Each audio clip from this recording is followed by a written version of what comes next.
আমরা সবাই জীবনে এমন এক সময়ে আসি যখন মনে হয় আর পারছি না, কোনো ফল দেখতে পাচ্ছি না, সব চেষ্টা যেন বৃথা।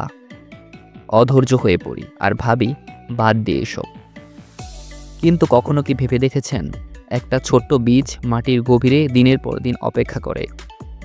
সে জানে না কবে আলো দেখবে, তবু ধৈর্য ধরে সে অঙ্কুরিত হয়, একদিন মহিরু হতে পরিণত হয়।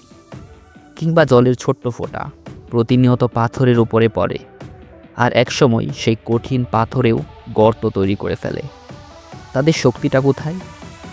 তাদের শক্তি শুধু নিরন্তর চেষ্টায় নয়, তাদের আসল শক্তি হলো ধৈর্যে।